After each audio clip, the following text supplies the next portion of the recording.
కాంగ్రెస్ సర్కార్పై మాజీ మంత్రి కేటీఆర్ ఫైర్ అయ్యారు. హైదరాబాద్ లో ఒక్క ఇల్లు కట్టినట్టు నిరూపించిన రాజకీయ సన్యాసం తీసుకుంటారని సవాల్ విసిరారు. గ్యారంటీ కార్డుల పేరుతో కాంగ్రెస్ అధికారంలోకి వచ్చిందని, హామీల అమలులో మాత్రం విఫలమైందని కేటీఆర్ ఆరోపించారు. టేబుల్లో కత్తెర పెట్టుకొని ఎక్కడ మనం కట్టిన ఫ్లైఓవర్ ఉంటే అక్కడ పోయి రిబ్బన్ కట్ చేస్తాడు. ఎక్కడ మనం కట్టిన బిల్డింగ్లు, టిమ్స్ హాస్పిటల్ లాంటి బిల్డింగ్లు ఉంటే వాటికి రిబ్బన్లు కట్ చేస్తాడు. మనం కట్టిన డబుల్ బెడ్రూమ్ ఇళ్లకు పోయి రిబ్బన్లు కట్ చేసి మేమే ఇచ్చినామని చెప్తున్నాడు. నేను ఈ వేదిక ద్వారా, కూకట్పల్లి వేదిక ద్వారా అడుగుతా ఉన్నా రేవంత్ రెడ్డి గారిని, అయ్యా రేవంత్ రెడ్డి గారు, ఇందిరమ్మ ఇండ్లు అన్నావు కదా, ఇందిరమ్మ ఇండ్లంటివి కదా, ఎస్సీ ఎస్టీలకు 6 లక్షలు ఇస్తా అన్నావు, మిగతా వాళ్ళందరికీ 5 లక్షలు ఇస్తా అన్నావు.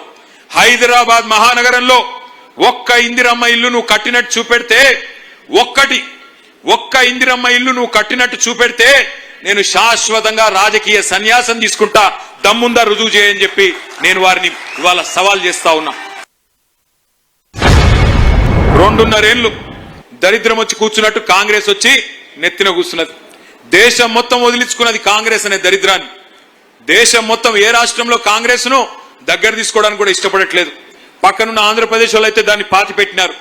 కానీ మన రాష్ట్రంలో ఏమైందో ఏమో మన వాళ్ళకి. వీళ్ళేమో దొంగ కార్డులు పట్టుకొని గ్యారంటీ కార్డులను పట్టుకొని పాపం ఊర్లలో పోయి అందరు కొంపలు ముంచింది.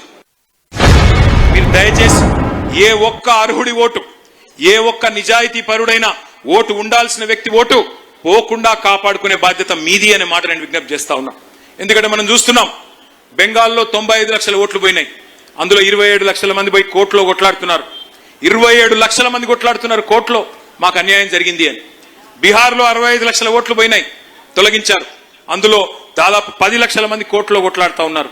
మరి మనం అప్రమత్తంగా ఉంటే, మనం హుషారుగుంటే ముందే ఇట్లాంటి సమస్యలు రాకుండా కాపాడుకునే బాధ్యత మన మీదనే ఉంటది.